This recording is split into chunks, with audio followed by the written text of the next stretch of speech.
Il est 6h15, Alexandre Lemaire. Bonjour Laurent Tessier. Bonjour Alexandre, bonjour Marion, bonjour à tous. Rédacteur en chef de l'émission Pascal Pro et vous sur Europe 1 de 11h à 13h. Alors vous allez réagir tout à l'heure aux annonces de la ministre de l'Éducation nationale, Anne Genetet. Oui Alexandre, j'étais dans le bureau avec Dimitri Pavlenko quand l'alerte est tombée à 6h01.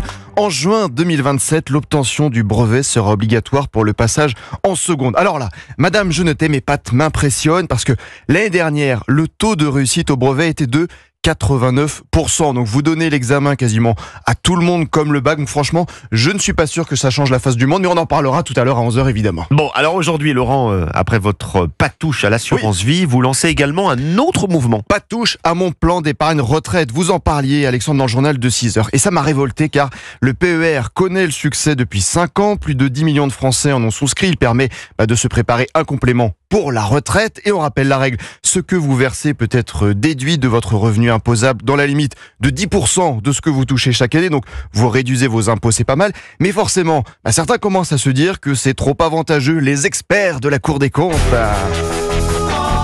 Et jeudi dernier, donc, la Cour des comptes a publié un rapport en clair. Le plan d'épargne retraite coûte trop cher à l'État, au moins 1,8 milliard d'euros chaque année. Les sages, c'est leur joli surnom, veulent revoir l'avantage fiscal, revoir le montant des plafonds que vous pouvez déduire chaque année. Donc on nous donne un avantage fiscal et quand ça marche, on nous le reprend très vite. Allez hop, on repaie plus d'impôts. Il disait quoi déjà le patron des experts de la Cour des comptes, Pierre Moscovici, en 2013 sur France Inter quand il était ministre? Moi, je suis très sensible à ce ras-le-bol fiscal que je ressens de la part de nos concitoyens. Et ça, nous l'écoutons.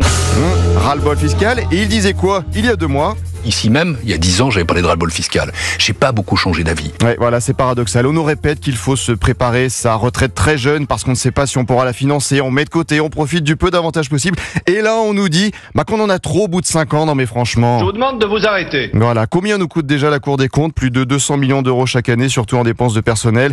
Plus de 1800 personnes employées. Donc pas touche à mon plan d'épargne retraite. Et comme je suis lancé, Alexandre, continuons ce matin. Pas touche aussi à l'émission historique d'Interville avec les vachettes.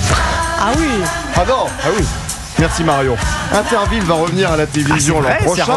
Génial. Ça sera présenté notamment par Nagui, mais sans les vachettes, ça on le savait, question de défense de la cause animale. Oui. Mais les villes de Dax et Mont-de-Marsan qui ont déjà gagné le jeu ont lancé la rébellion. Elles ont refusé de participer et comme dirait le maire de Mont-de-Marsan, Interville sans les vachettes, c'est un peu comme du surimi, ça manque de saveur et surtout le respect des traditions.